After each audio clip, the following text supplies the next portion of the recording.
So hello Achiever, today we are with a new awesome guest.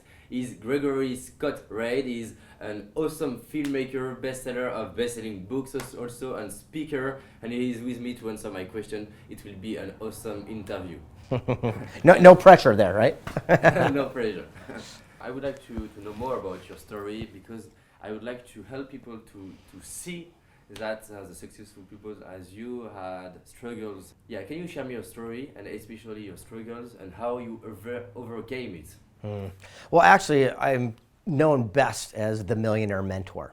Yeah. And people think because I mentor millionaires or big corporations, but I actually work with inner city kids in my hometown of San Diego. Happen to be kind of successful, so as I drive up in the brand new car, the kids would say, "Here comes the millionaire mentor." And I realized that most people hang out with the people that don't inspire, uplift, and take them to that next level. And I realized the same thing of the youth is the same thing with adults today. So when I had my biggest challenges, my biggest setbacks, what I understood is the power of reaching up and reaching out to those who could actually help me get me out of the situation that I found myself in. And one of the greatest quotes says, when you find yourself digging a hole, the best thing to do is stop digging.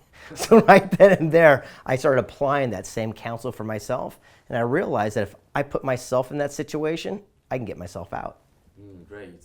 And where do you come from, and how did you make your success?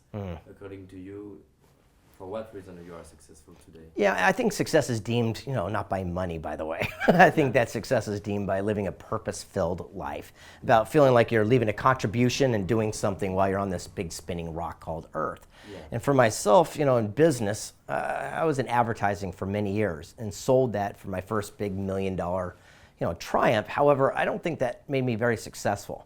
I think being into this line of industry of personal development and writing books and making film and reaching out and inspiring, that gives me the greatest sense of like I'm doing something. Yeah, purpose. And for myself, that's the most uplifting thing I can do. And not necessarily does all the wealth and prosperity come pouring in overnight, but I realize if you're willing to pay your dues and sacrifice, eventually great things come. Because the difference now is you inspire people, you share a message, right? Correct. And that message is about not quitting. The first book, I've been working with the Napoleon Hill Foundation for the last 5 years. And the first book we did was called 3 Feet from Gold, about not giving up just... Can I take it? Absolutely. It's about not giving up just 3 feet away from the largest strike in U.S. history. And it seems like so many people quit one class short from a degree or sales or marketing or anything that's hard. But it's the people that truly triumph and keep going, that extra step, that extra mile, that come out on top. And Napoleon Hill had a great quote. It says, "Our greatest success will always come just one step beyond our greatest setback and failure." The secret is this: keep digging just one more thing, one more step, just 3 feet away till you hit your own vein. Yeah, I know, that's it. So how the people can develop the ability to keep moving forward? Well, to know what they're doing rather than just believe, hope, and wish. I think believing, hoping, and wishing is just a fantasy. But when you find your knowing, what you know in your heart to be true, you go all in and don't let other people, including yourself, talk you out to what you know to be true. Great. You work a lot with Napoleon Hill Foundation, and then Napoleon inspired millions of people. Yes. What did you learn from Napoleon Hill? What's the best advices you can share about what you learned from him? Enthusiasm is a huge key element, as well as mastermind. Surrounding yourself with people that can help you get what you want. For myself, when I wanted to become a best-selling author, I went to the bookstore and bought all the best-selling books. I called those people up and said, "Teach me." They did, and I became pretty well success in that. And then when I wanted to become a speaker, I went to Zig Ziglar, Brian Tracy, Dennis Waitley, Charlie Tremendous Jones, Les Brown. I said, "Teach me." They did. And thank goodness, here we are again today. The secret of success is to surround yourself with people who are already getting the accomplishments that you want for yourself. Yeah, it's very interesting what you are saying, because a lot of people would like to reach this kind of people. You did it. And do you have advices to reach people who inspire? Yes. Well, understand this, that the most successful people are also the most available people. And it seems strange because you think they'd be the busiest but hard to reach, but they're not. The most successful people are also the easiest to get a hold of. See, if you're brand new at something, you're happy-go-lucky, you're fresh, you're excited. If you're at the top, the pinnacle of your field, you're happy-go-lucky, you got nothing to prove. If you're in the middle, pain in the neck because you're filled with ego. You're edging God out. You're finding your own voice. So the secret for me was just a catapult to take that quantum leap to the front of the line, and success is just waiting for you and waiting for you to get there. And do you try to give back to themselves? Do I try to give back to themselves? I don't know what that means. Yeah, they helped you to become, for example. Oh, absolutely. Well, it's interesting. People always ask, why in the world would a great legend like Les Brown, teach you about being a better speaker? And I do something absolutely crazy. I'll tell you. When I first met him, I said, Mr. Brown, I want to be a great speaker like you. Just give me one nugget, one little bit of counsel that I can go do for myself. Well, I would leave and do something wild and actually apply that counsel. I'd go back a month later and say, Mr. Brown, I met you a month ago. I asked for one tip. You gave it to me. I did it. Here's the response I got. What should I do next? Now, what's the chance of him giving me the next nugget? 100%. And that's all I've done with all the mentors that I've had about my life. And I realized the greatest success we can do is show them by actually taking action with their counsel and applying that. And that's the greatest way we can honor them. Yeah, you give a gift when you listen to their advice, is apply. And you apply their advice. Take actions. Correct. Right. Yeah, listening is one thing, but actually doing it, few and far between. Okay, very interesting. How to turn obstacles into opportunities? How to turn obstacles into opportunities is one of the greatest topics in the subtitle of our book, as a matter of fact. The whole concept is, again, I believe for myself, is having something called the knowing. Let me explain. See, I interviewed a famous music conductor named Yaya Ling. And I asked him something. I said, did you want to quit? And he goes, all the time. I go, why didn't you? And he says, I knew. What does that mean? He says, well, as a kid, when someone gave me a basketball, I knew that wasn't for me. So I'd set it down and I'd play the piano. And he goes, I knew I was destined to do something different. He goes, if you think you'll find love one day and hope and wish, he goes, that's nice. Compared to that, someone who knows. They're on Match.com, going to the local church, they're asking their family and friends. They got a vision board of exactly the characteristics that they're looking for. Well, they know they got a laser beam focus of what they want. The chances of them finding that thing is 100% because they're fixated on it. And Yaya said to me, he says, if you could find your knowing in business and life, success, your life would change that moment. Yeah, and how can find this know? Because a lot of people are lost, and I don't know my way. I don't know how to find my way. Do you have some advices to do that? Yeah, absolutely. Did Sharon talk about the success equation? Yeah, so she already did that one. So that would be my counsel to you. So go to that one. So that's a great interview. Yeah, that's it. Great. You are the millionaire mentor. If you have someone to mentor, what advice you will give him to earn more money? Well, more money. Again, it starts from the very beginning of knowing you deserve that money. You see, if you don't have the confidence that you deserve that wealth, it'll just be fleeting and leave as quick as it comes. How many people do we know that get a great windfall and all of a sudden they end up right back where they started? Lottery winners win the money and go back to where they started. The reason is they didn't have the knowing, they didn't have the confidence that they deserve that prosperity. So before we even get to that, Charlie Tremendous Jones, my earliest mentor, had a great quote. It says that we are the same today as we'll be in 5 years except for two things: the people we meet and the books we read. It's who we hang out with, it's what we put in our head that determines our character as a person. And you've heard, Dennis Waitley and all these incredible people say that we are a reflection of the 5 people we hang around. Our attitude, income, lifestyle is the average of that group. Well, if that's all true, and these are the great legends, I think we should, again, apply that counsel and be sure that we pay close attention to who we're hanging out with. Because in high school, if we hung around the smoking section, you're a smoker. You're around the jocks, you're a jock. Well, if we hang around people that complain, gripe, moan, they look all the negative, then chances are that's the dialogue that plays in our head. Great. If we hang around, exactly. If they're a wonderful loser, they're a champion. But if they hang around positive, like-minded, solution-searching people, well, chances are then that's the dialogue that plays in their head, and they become a champion too. You are talking about reading books. Yeah. There is 2 ways. Do you think it's better to read a lot of books or maybe the same a lot of times? I believe that's an individual thing. I would never give people, tell them what they do. I read a lot of different books slowly. So I don't just read, I kind of consume. I absorb. So for myself, I read like one page at a day, but I read it really intense, and I highlight and I mark, and I really into what I read. So the idea is this slow, gradual growth. It's steady, consecutive actions lead to amazing results. So many people just want to digest and take it all in, but for myself, the things that I'm interested in, I really want to know. Again, I want to absorb it. With Les Brown, just one thing, and you apply that. Right. We are talking about books also, and and you are a filmmaker. Yes. And all this advice were sharing when the movie didn't exist. Do you think we can feed your mind, feed your brain without books and only with movie? What do you?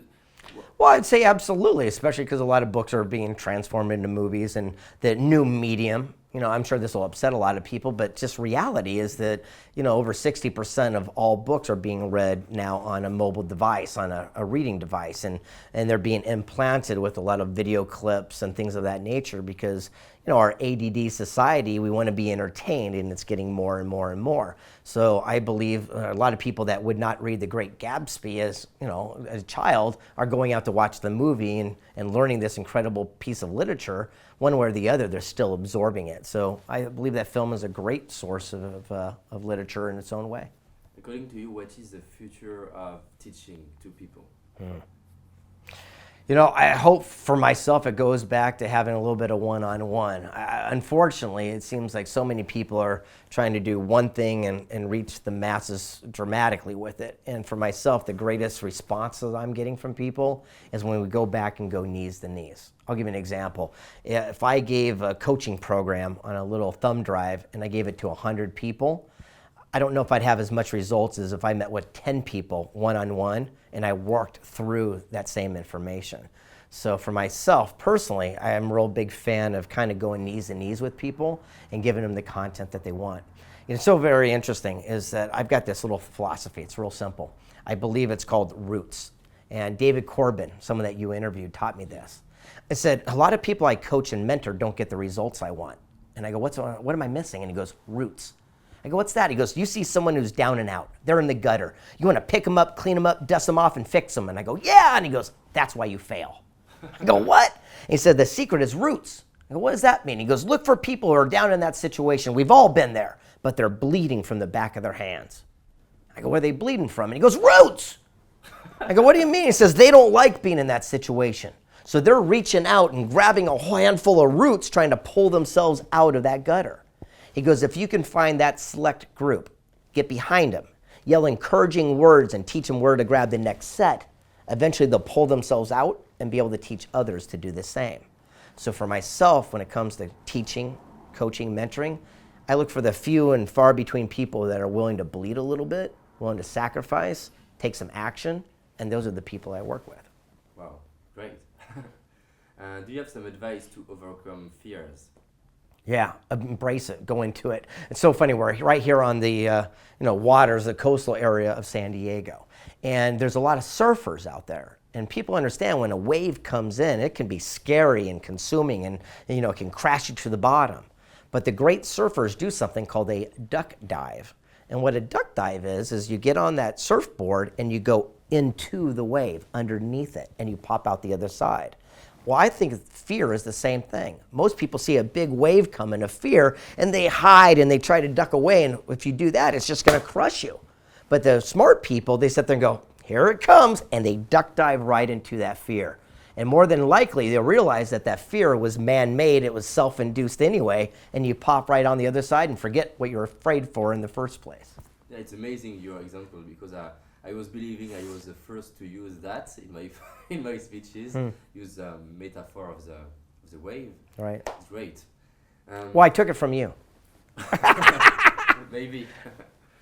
How to use a video to share powerful messages? Yeah, well, video is a wonderful medium. Again, I believe that for myself, it's like casting a big net. What's nice is it gives you the opportunity to reach many different people in different walks of life all over the world. Again, though, what I'm looking for, though, is to sense that net and pull the few people that are willing to bleed a little bit, and those are the people that actually go one-to-one, knees to knees, and work with on an intimate level. Can you imagine that in the future movie, in cinema, in Yeah. theater, will inspire people. I hope so. And we have inspired people. I mean, if you go back and look at some of the greatest movies of inspiration, such as Rocky or Rudy, or, you talk about some of these sports iconic things, the realities are there's a lot of uplifting, inspirational, Life of Pi. I mean, there's so many of them that are out there that do leave a great positive message. We just got to see through it. If you're asking for a personal development movie to make it, I'd love it. So would everybody in our industry. However, the timing hasn't just been right. The closest thing we've come to is The Secret, as we know, but even that hasn't gone mainstream to all the major theaters yet. Yeah. I have a short question for you. What is your favorite book? Of all times? Yeah. I have to say Think and Grow Rich, obviously, because it's impacted my life and given me a wonderful opportunity to impact the lives of a lot of people across the globe. My favorite short read book is by Jim Stovall called, are you ready for this one? The Ultimate Gift. And if you haven't had a chance to read it, I recommend you do just that. It's one of the first books I read from beginning to end. At the end, I was crying like a schoolgirl. It was so emotion-filled. It's about mentorship, about a gentleman taking someone under their wing and not telling them what they want to hear, but telling them what they need to hear and putting them through the ringer and making them bleed real hard. And at the end of it, comes out and realizes that he was just taught the most powerful lessons of life. I recommend if you ever get a chance to put in your success library, you get a copy. Great. I believe a lot about that because I was shy and my mother said to me at the age of 15, stop complaining and change your life, and I don't want to listen to you. And I hate her for many days for that, but she helped me in make me blood. Yeah, and you have to understand that, there's an old cliche, don't complain about your problems because 80% don't care, and the other 20% are glad it happened to you. So the bottom line, it doesn't help anybody. Yeah. And the funny thing is, when I was writing 3 Feet from Gold, I was going through some struggles and challenges, and John Asseroff pulled me aside one time and says, you can't complain about what you're going through because it looks like you're just whining. He goes, but when you come through it, and you get over it, and you tell people what you just went through, you're going to look like a king because you actually overcome challenges that most people would only dream about. He goes, but when you're in the middle of it, you can't complain because ultimately you look like a whiner. Wow. Yeah. Right. You asked from people like Les Brown how to become something. What's the best advices you learned from all these people? 5 best advices. Well, I'll start with the one is, again, it's that association. For myself is surrounding yourself with people that are getting the results you want. My wife and I went to Africa, and we climbed and summited Mount Kilimanjaro. In fact, my wife is the first Filipino woman in history to actually summit the mountain. And I live here on the beach of California. And people say, well, how did you go to the roof of Africa? And it was easy. I went on the internet, and I found the porters, the Sherpa, that have climbed it 400 or 500 times. I hired them. Wherever they put their boot print, I put my boot print the same way because I knew they'd make it to the top of the mountain. If I made up my own direction, chances are I'd still be up there. Well, when I wanted to write books, I surrounded myself with the people that were getting the results I want. When I want to become a speaker, same thing. When I become an entrepreneur, same thing. Understand this, we can have multiple mentors in our life. People get so caught up and they say, I'm looking for a mentor. Well, that's great. Or you're looking for a therapist. I mean, the realities are, I'm not going to ask a specific mentor. Exactly. I'm not going to ask my tennis instructor about my love life. And I'm not going to ask my accountant about my golf game. The realities are I've got different mentors for different parts of my life who are the very best in their avenue. And by doing so, as a whole, I do quite well. Great. And what is the best thing you learned for public speaking? Oh boy, be yourself. My greatest interview I ever did was with Brian Tracy. I went right to him. Yeah, I went to Brian Tracy. I said, Brian, I go, what's it like being you? He goes, great question. He goes, more importantly, what's it like being you? He goes, when you're up on stage, don't be me. Don't be Tony Robbins. Don't be Les Brown. Be yourself. He goes, when you're a kid, your mom always said, just be the best form of yourself because people like you for that person. So that moment changed my life. I stopped doing silly PowerPoints and ridiculous things. I just started being myself. I'm the same on screen as off screen, as on stage, as off stage. Just be myself. And by doing that, you never have to worry about what people see you as because you're always the same individual. And I realized by just talking and having conversation like this, well, people can relate to it because you're not putting up a facade. You're just being you. So the people love you for who you are and right. not for something that you are trying to to spread. Correct. I don't know. Well, there's been people in different avenues in this field who, up on stage, they have one characteristics, and then they come off and they're kind of a different person, and you kind of go, there's a disconnect. So the whole idea is just be you. What is your favorite advice you learned from write a bestseller book? Oh boy. One, you don't have to be the greatest writer in the world. You just have to have the greatest team. So for myself, you understand this. There's a big difference between being a writer and being an author. You know, an author is the person whose name goes on the book, and a writer is the one who helps you write the book. Sometimes they're two different people. So for myself, when we did 3 Feet from Gold, you know, I wrote a pretty good book until Sharon Lecter got a hold of it, and she wrote a great book. She took and actually breathed life into it. So for myself, I'm a pretty good writer, but I've got wonderful ghostwriters and copy editors and people that can help transform my words to make them the best form of themselves. And I understand the power of work your strengths and you hire your weaknesses. So anything that I have a struggle in, I make sure I surround myself with the very best so that I can get the results I want. Great. Do you think we have to do marketing to sell a book? Oh my God. Okay, let's be clear on this one. A publisher's job is only to print a book and to give you the opportunity for distribution. It's up to us as the author to go out and sell that book. I mean, the realities are so many people think it's their job, but it's not. It's ours as an individual to get out and get our words to the marketplace. So when my books come out, I'm beating my chest from every top that I can get a hold of because I want that message to be spread worldwide. So yes, 100%. It's the opportunity, the responsibility, and the privilege as being the author to be our best salesperson. Yeah, and what's the best thing you learned from to do the marketing of a bestseller? Well, there was one of the greatest interviews I did. It was a guy named Jack Mates, who was the president and CEO of Velcro Corporation. And I said, how did you sell 5 billion people Velcro? He goes, I never did. I just sold 5 people. I go, what? He goes, I sold the head of automotive, the head of aerospace, the head of fashion. They found the application and brought it to the world. He goes, the secret is the corner of market and let them do all the legwork. And so when 3 Feet from Gold came out, Sharon Lecter closed the first deal that Barnes & Noble bookstores here in America actually did a joint venture on it. So when you go into the bookstores, you'll always see our books on the shelf because we're partners.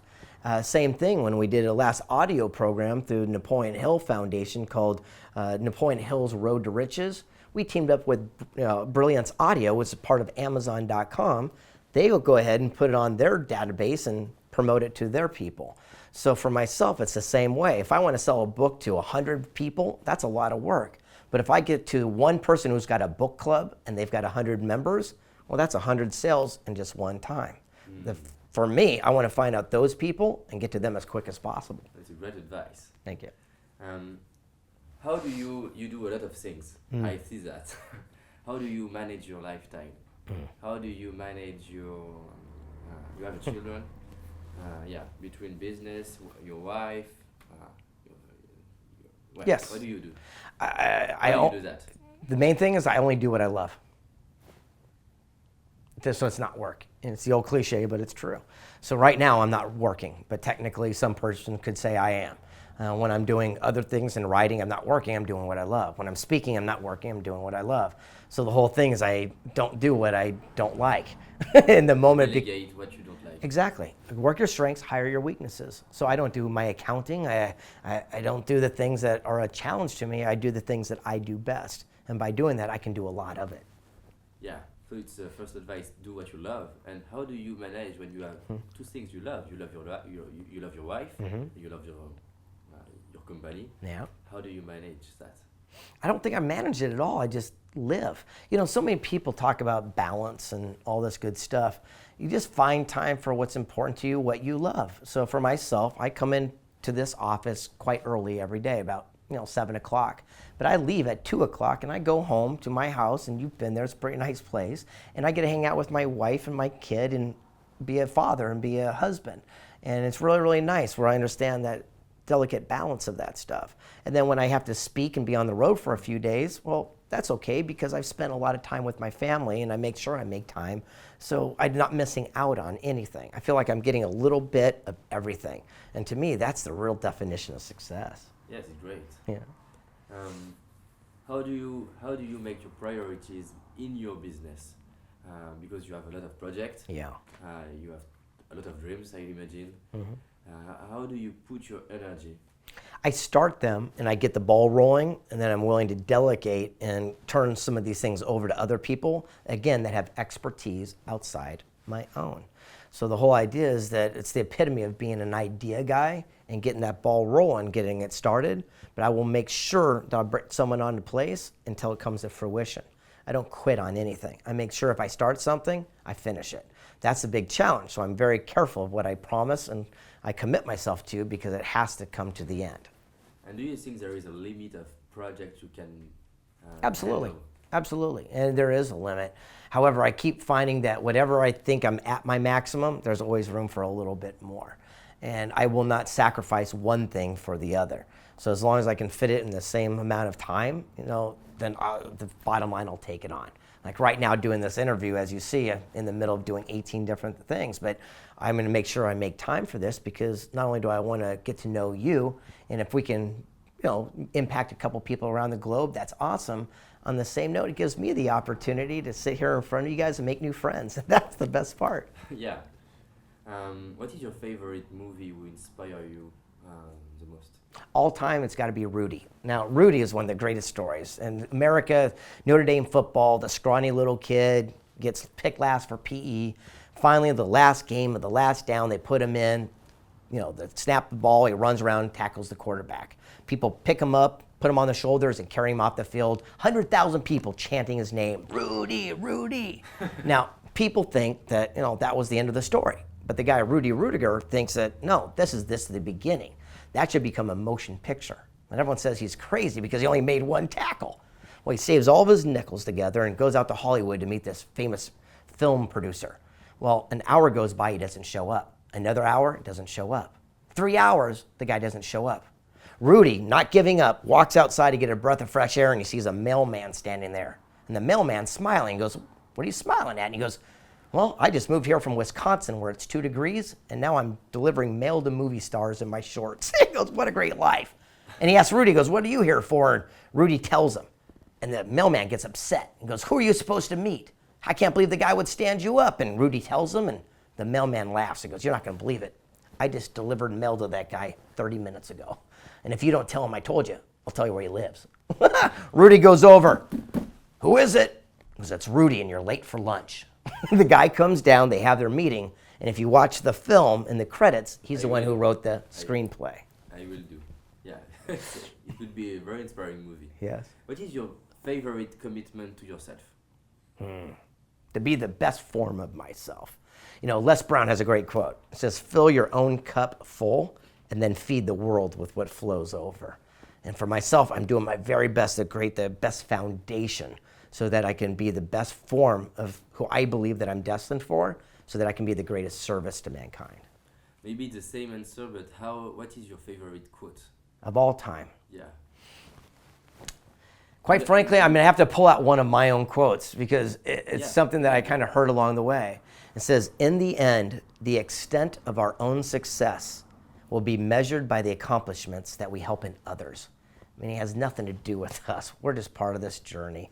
It's what we could do to help mankind and other people that truly matters most. One of my projects is to build a school for 18 years old, okay, for one year school for youth, and according to you, what I have to include in the program to help you to succeed in life, but success in your vision, happiness and everything.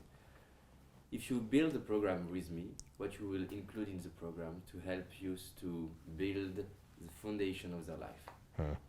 It's interesting. I've got a brand new baby, only 1 year old, and just got permitted to come to a very fancy school here in California that he had to get interviewed at 1 year old to get in, so he starts at 1.5. And the thing I like about this school is that they're teaching these kids to allow them to be themselves. So they're finding what's important to them, what they enjoy doing, and then they're encouraging them to do more of that, while teaching the maths and sciences and the things that they need to know. They're also encouraging them to be creative. They're encouraging them to find what their calling is, and then really pursuing that with everything they have. And I think in the future school, that's what we're going to see more of. For example, I spent so much time trying to avoid and ditch school because I didn't want to go to math class, when on the end of the day I was thriving in drama and architecture and things that were entertaining to me. And if people would have catered a little bit more to that, I would have paid more attention to school, and I think I would have done a lot better. So for myself, I hope, I can only dream that one day that the world will come to a consensus and start allowing people to be themselves. Great. Do you think I have to use a movie in this kind of school for 1 year? Oh, that'd be awesome. Yeah, absolutely. Especially because, again, it's looking into a prism, to a box, into a catalyst so they can see things completely different. Talk about a paradigm shift. If you're in one place in society and you have access to eavesdrop and to be a voyeur to all these different parts of the world and different ethnic backgrounds and cultures and things of that nature, would be outstanding. So, yeah, absolutely. Great. How old is your child? 1 year old.